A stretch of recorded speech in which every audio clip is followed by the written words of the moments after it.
할렐루야. 오늘도 성월교회 중등부 온라인 분박 공부 자리에 나온 우리 학생들을 주님의 이름으로 환영합니다. 그동안 우리는 이스라엘이 애굽의 노예 생활로부터 벗어난 출애굽의 사건과 이스라엘이 첫 번째 지도자 모세를 통해 가나안 땅에 도착하기까지의 여정에 대하여 배워보았어요. 이번 주부터는 다시 중등부 학생들과 함께 교재의 내용으로 돌아와서 여호수아서의 내용을 함께 배워보며 모세의 뒤를 이어 이스라엘의 두 번째 지도자로 세워지는 여호수아에 대한 내용과 하나님의 말씀에 따라 여호수아가 약속의 땅 가나안을 정복하는 내용에 대해 배워보고자 해요. 이스라엘의 첫 번째 지도자 모세가 자신의 사명을 마친 후 그 뒤를 이어 여호수아가 이스라엘의 두 번째 지도자로 세워집니다. 말씀에서는 여호수아가 어떤 사람인지 크게 세 가지로 구분하여 우리에게 알려주는데요. 첫 번째, 여호수아는 어떤 사람일까요? 그때 아말렉이 와서 이스라엘과 르비딤에서 싸우니라. 모세가 여호수아에게 이르되 우리를 위하여 사람들을 택하여 나가서 아말렉과 싸우라. 내일 내가 하나님의 지팡이를 손에 잡고 산 꼭대기에 서리라. 여호수아는 늘 모세의 옆에서 그를 수종들며 아말렉과의 전쟁에 참여했던 이스라엘의 용사였어요. 그리고 두 번째, 여호수아는 어떤 사람이었나요? 여호와께서 우리를 기뻐하시면 우리를 그 땅으로 인도하여 들이시고 그 땅을 우리에게 주시리라. 이는 과연 젖과 꿀이 흐르는 땅이니라. 다만 여호와를 거역하지는 말라. 또 그 땅 백성을 두려워하지 말라. 그들은 우리의 먹이라. 그들의 보호자는 그들에게서 떠났고 여호와는 우리와 함께 하시느니라. 그들을 두려워하지 말라 하나. 여호수아는 이스라엘이 가데스 바네아에서 가나안 땅으로 12명의 정탐꾼을 보낼 때에 그중 선한 정탐꾼 2명 중에 한 명이었어요. 다른 10명의 정탐꾼은 하나님의 말씀을 믿지 못할 때에 오직 여호수아와 갈렙만이 하나님의 말씀을 믿고 가나안을 정복할 수 있을 것이다 선포했어요. 마지막으로 세 번째, 여호수아는 어떤 인물이었나요? 사람이 자기의 친구와 이야기함같이 여호와께서는 모세와 대면하여 말씀하시며 모세는 진으로 돌아오나 눈의 아들 젊은 수종자 여호수아는 회막을 떠나지 아니하니라. 여호수아는 하나님의 회막을 떠나지 않으며 하나님의 회막을 가까이 여기는 사람이었어요. 여기에서 말씀하는 회막은 하나님을 예배하고 하나님께 기도하던 장소였죠. 전도사님과 중등부 선생님들은 우리 중등부 친구들도 여호수아처럼 하나님을 예배하고 하나님께 기도하는 장소를 늘 가까이 여기는 성숙한 신앙인들로 자라나기를 기대해요. 이렇게 말씀과 교제의 내용을 기준으로 여호수아는 크게 세 가지의 특징을 가진 사람이었어요. 그는 이스라엘의 용사였으며 가데스 바네아의 12정탐꾼 중 선한 2명의 정탐꾼 중 한 명이었으며 하나님께 예배하는 회막을 늘 가까이 하는 예배의 사람, 기도의 사람이 바로 여호수아였어요.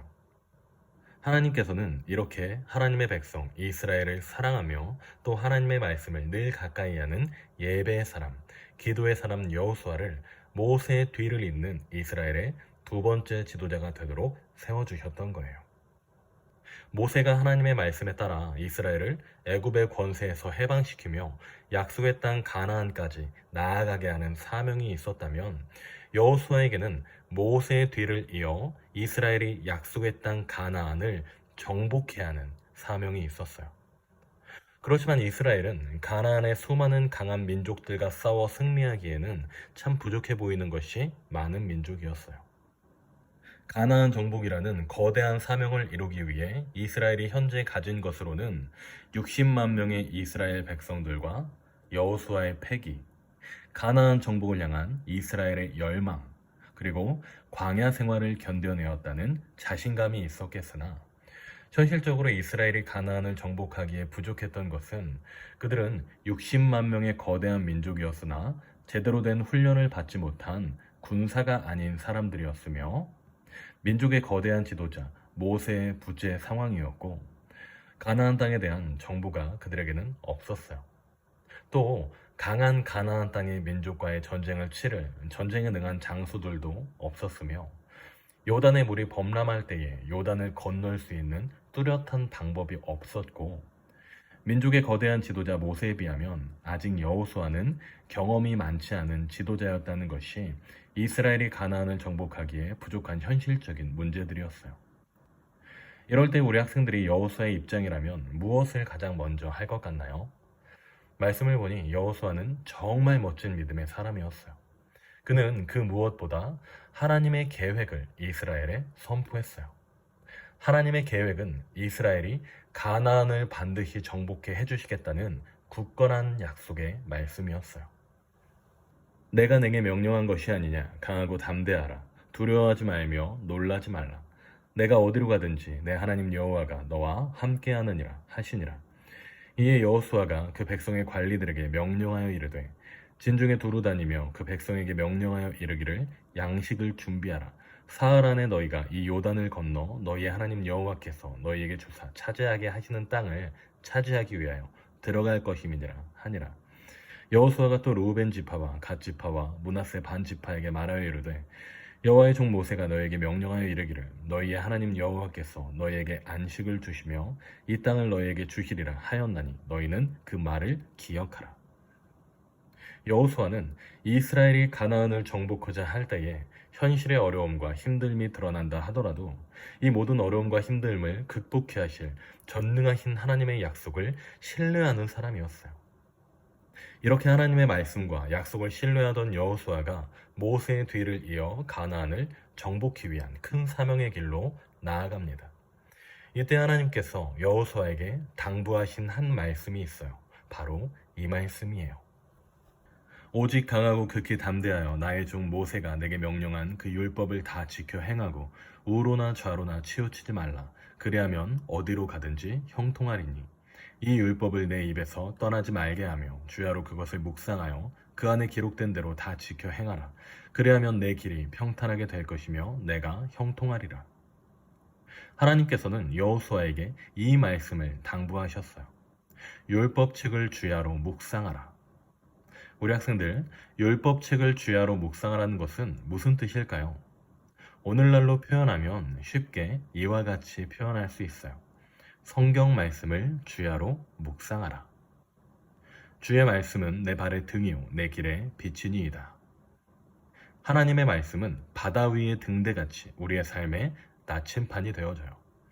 이 시대를 살아갈 때에 좌로나 우로나 치우치지 않도록 우리가 늘 안전하고 바른 길을 갈 수 있도록 우리를 지도하는 말씀이 바로 하나님이 우리에게 주신 성경에 기록되어 있어요. 항상 하나님의 말씀을 가까이 하며 주님의 말씀이 우리의 앞을 밝고 안전히 비추시는 등불임을 기억하며 이 시대에 언제나 몸과 마음이 건강한 신앙인으로 자라나는 우리 중등부 학생들이 되기를 기도해요. 여호수아는 이스라엘의 두 번째 지도자로 세워지며 현실의 부족과 어려움을 뛰어넘으시는 전지전능하신 하나님을 신뢰하며 또 하나님이 약속하신 가나안 정복이라는 약속을 굳게 믿는 믿음의 인물이었어요. 하나님은 그의 말씀과 약속을 신뢰하며 굳게 믿었던 여호수아를 통해 이스라엘에게 현실적으로는 불가능해 보이던 가나안 정복을 넉넉하게 이루어내시는 경험을 기적해 하셨습니다. 앞으로 이스라엘이 어떻게 가나안을 정복해 나아가는지 우리 학생들과 나눌 생각을 하니 벌써부터 기대가 되네요. 이번 주도 예배와 분반 공부의 말씀을 기억하며 이 한 주 어디에 있든 행복한 삶을 사는 우리 중등부 학생들이 되기를 기대합니다. 날씨가 많이 따뜻해진 것 같아요. 그래도 저녁에는 여전히 많이 쌀쌀하니까 이럴 때에 더욱 건강을 잘 지키고 다음 주에도 더욱 웃으며 행복한 모습으로 만나는 우리 중등부 되기를 기도합니다. 다음 주에 다시 웃으며 만나요. 우리 학생들 안녕.